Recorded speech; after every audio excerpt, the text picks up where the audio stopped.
Welcome to the Living the Dream podcast with Curveball. If you believe, you can achieve.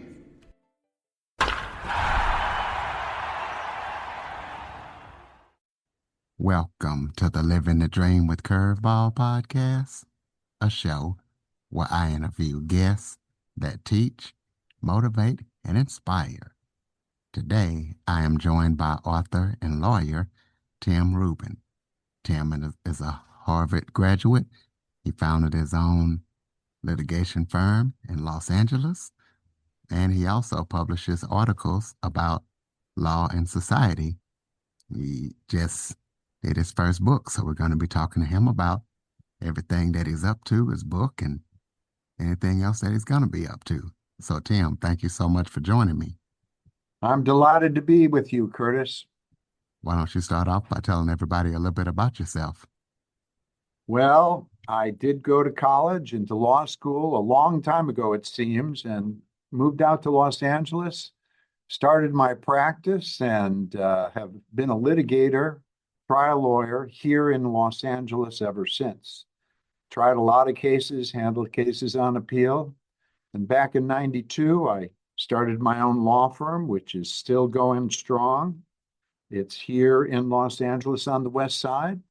I've recently started also a mediation practice. So I not only act as a lawyer, but as a mediator and try to solve disputes that people have using my past experience.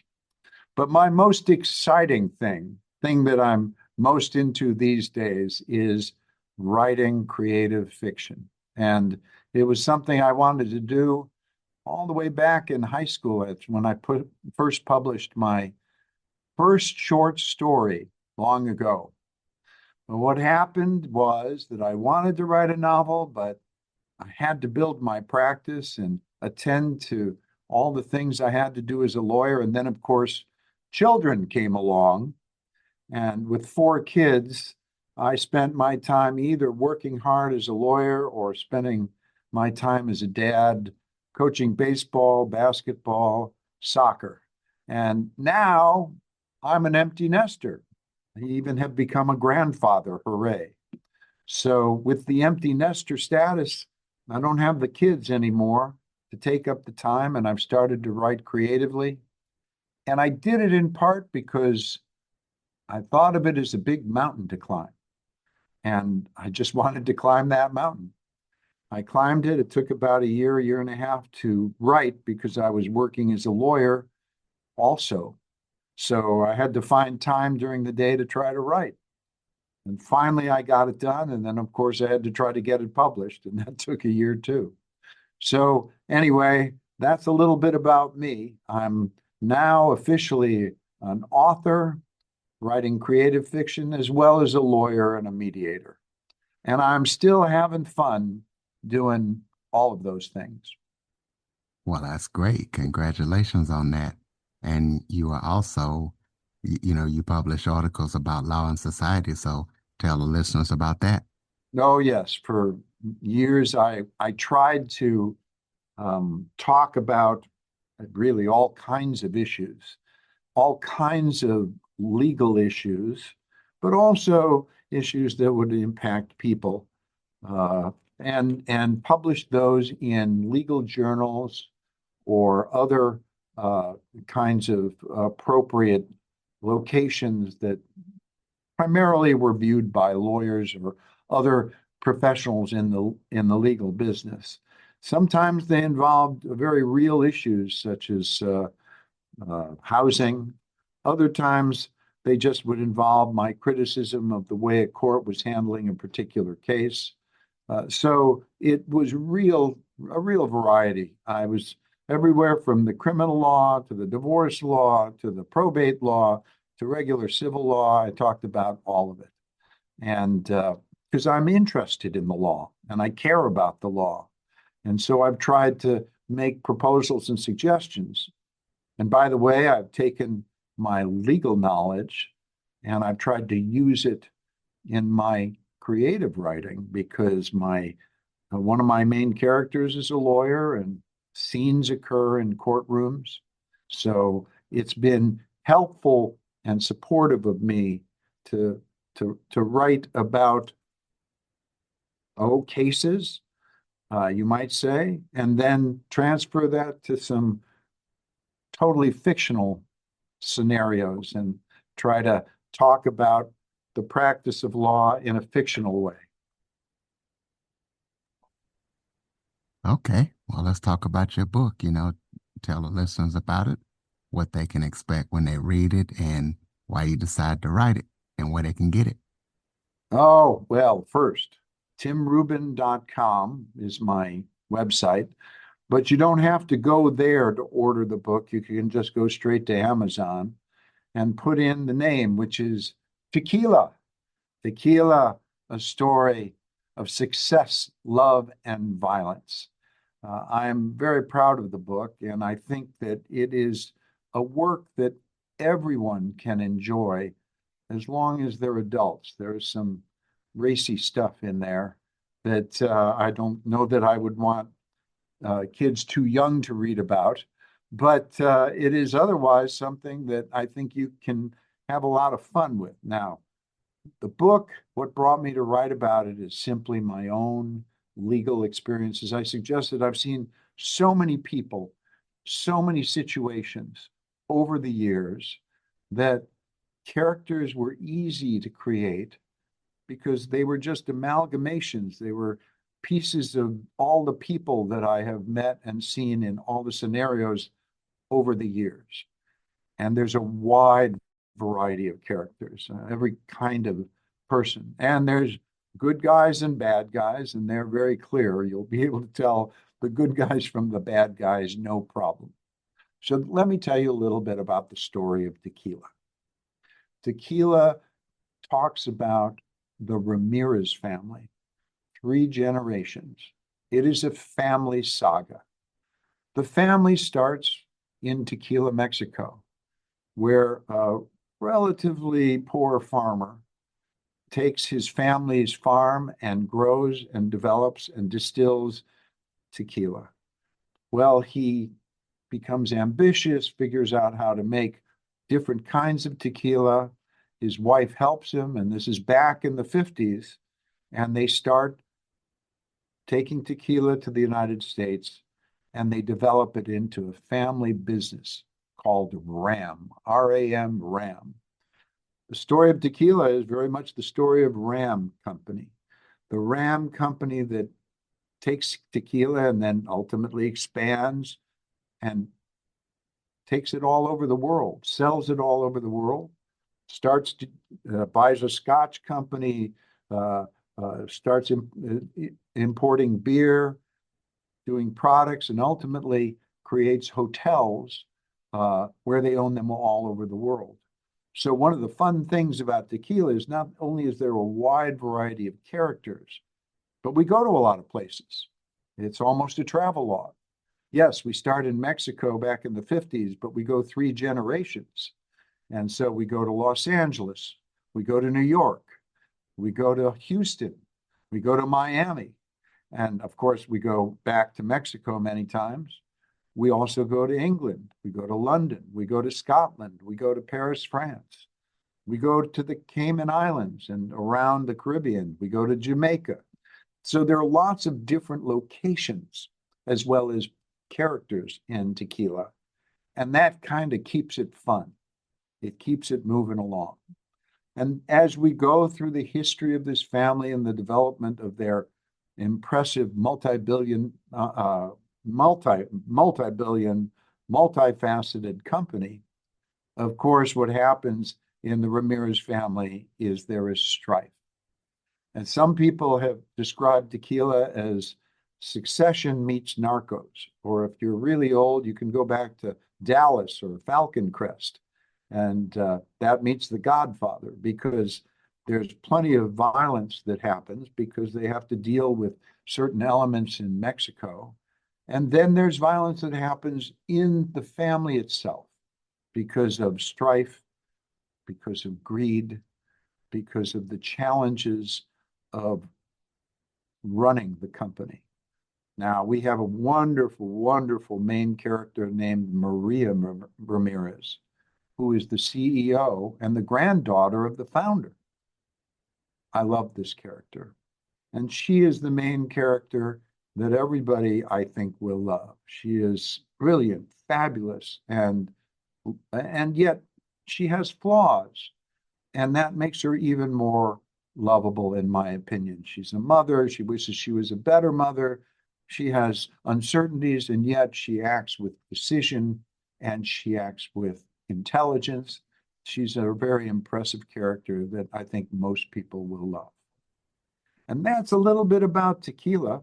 It does span three generations and it does move. I wrote it in short chapters, so it was easy for a reader to read a chapter, put it down for a little while they go do their business.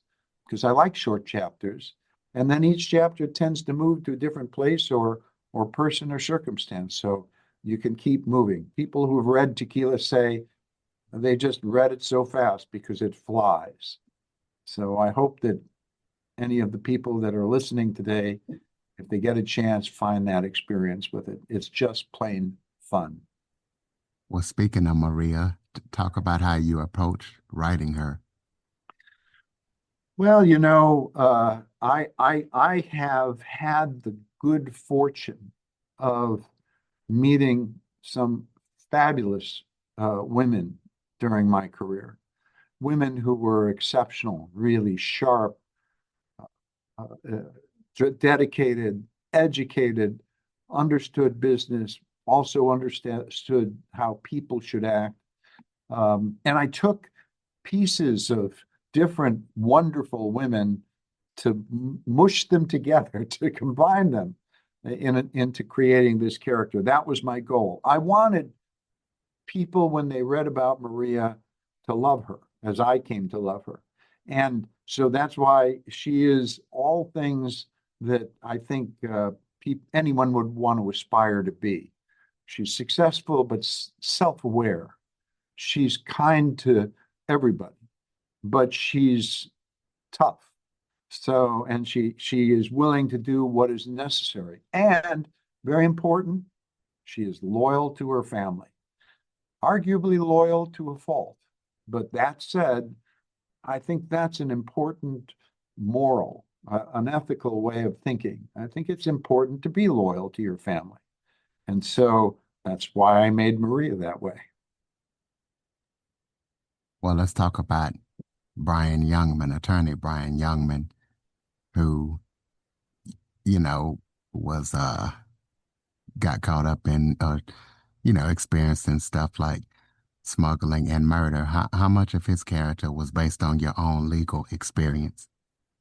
Well, I can't ever divorce my legal experience from my creation of a legal character. And of course, Brian Youngman, he is a protagonist. He's also a good guy. He was a prosecutor because he didn't want to go into big law and he may make a lot of money, but bill a lot of fees to people for questionable value. I mean, the big law firms can build massive fees, and they do it by using many young lawyers who spend nights in libraries. He didn't want to spend his life that way. So he became a prosecutor because he cared about justice. And he worked as a prosecutor for a number of years and then decided it was time to go out and hang his own shingle and start his own business, which was, of course, great, except then he got divorced. And divorce changed him, as it does with many people. And what he did was he learned about divorce law because he had to. And then he decided, hey, I can do this.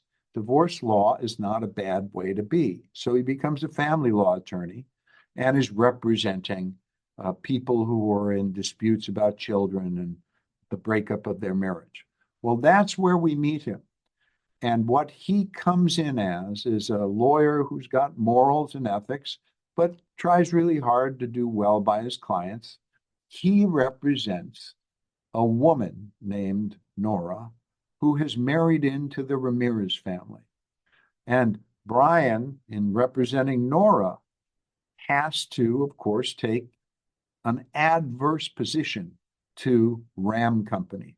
Nora wants her piece of the pie. Nora wants Brian Youngman to fight for her and get whatever she's entitled to out of the company. Well, the company doesn't like that. So initially, Brian and Maria are adverse. They're against one another because Maria's trying to protect her company, and Brian is representing his client in Los Angeles divorce court.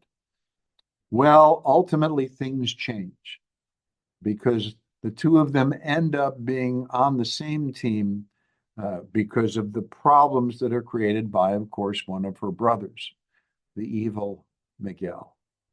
And Miguel is so evil.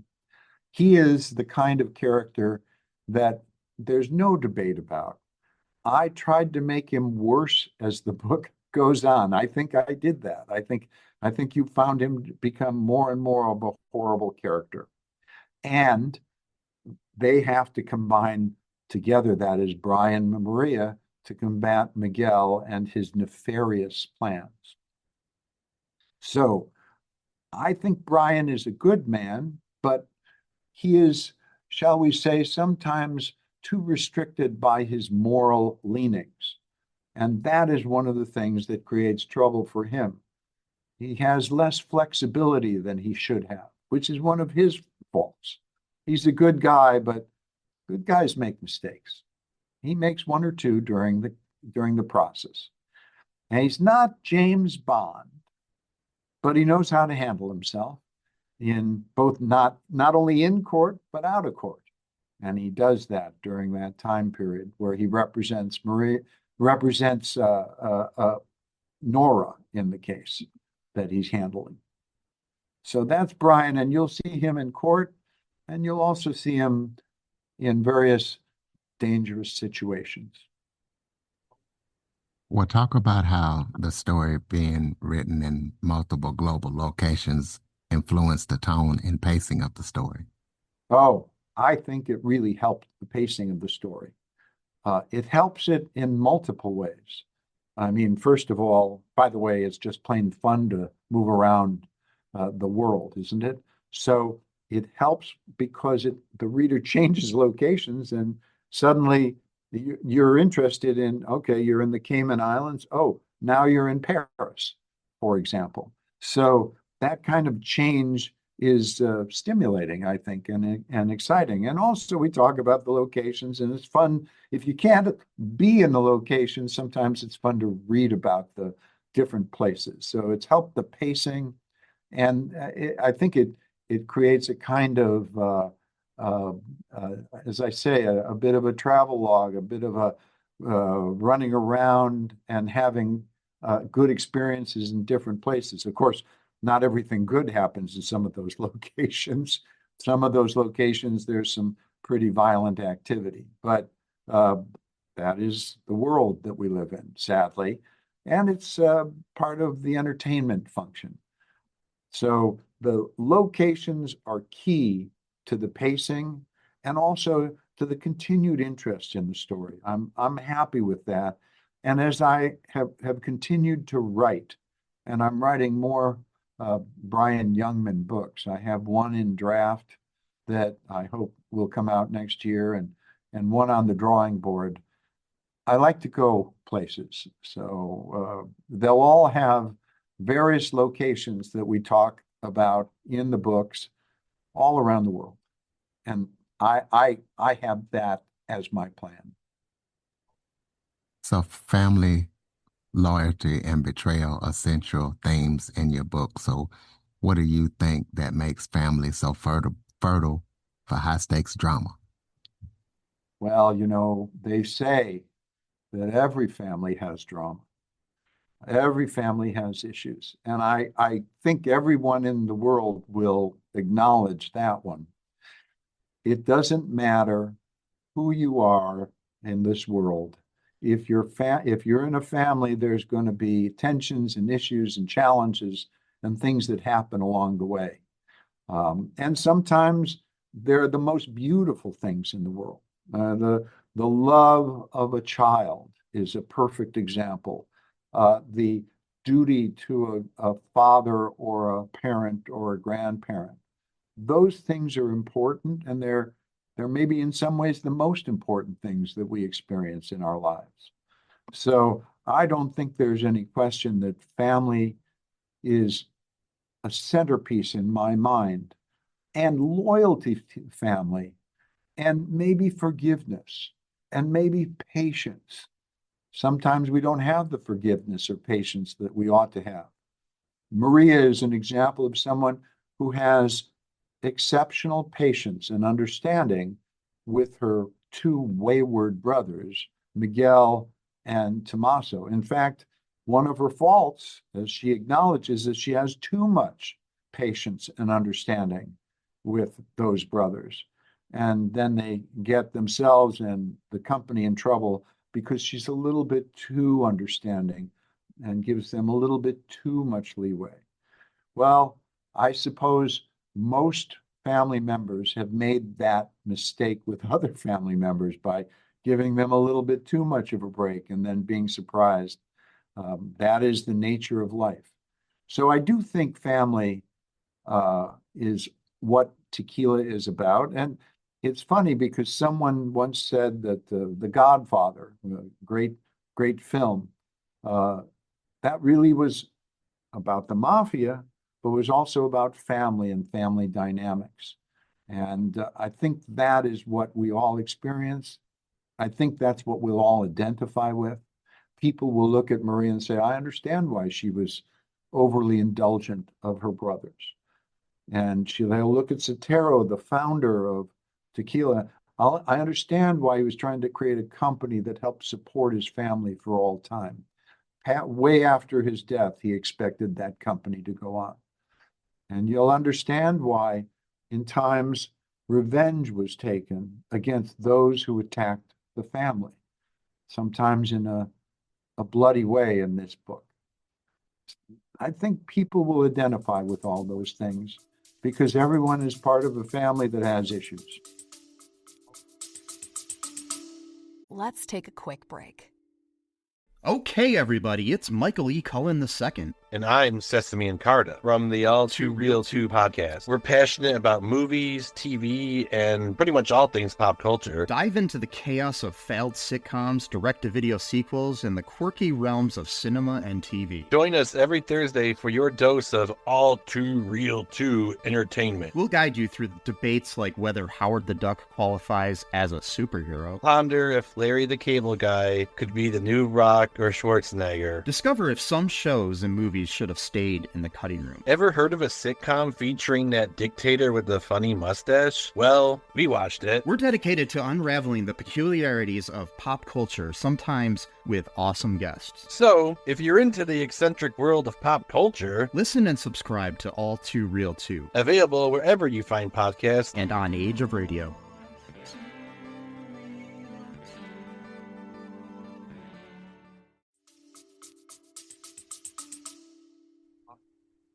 Well, what do you hope that listeners take away from reading your book? Well, the first thing I want them to do is have fun.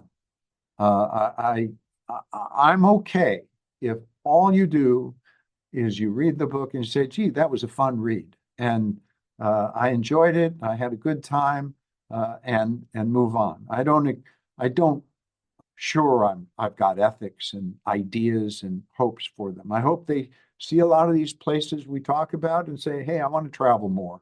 I want to go visit different kinds of worlds, different kinds of towns and places in this world. I hope that they also recognize that there are so many different kinds of people in the world. There's a variety of folks, and every person in the world might be interesting in their own way. I tried to create that level of variety and be more interested and open to people of different backgrounds, because that's, of course, what I'm hoping tequila has in it, people of different backgrounds and different points of view. I also have, as you heard, some ideas about morality. I hope the reader wants to be like the good guys and never wants to be anything like the bad guys.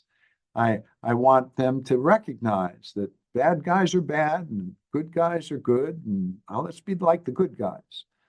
And I hope that they take away from it certain ethics, such as the importance of family and the importance of honesty and the challenges in relationships of dealing with controversy, because controversy happens in all relationships. So that's a lot of stuff I'd love the readers to take away, but it's okay if you just read the book and have fun. Okay, well, besides, I know you mentioned a couple of projects that you're working on, but is there anything else that you're working on that listeners need to know about?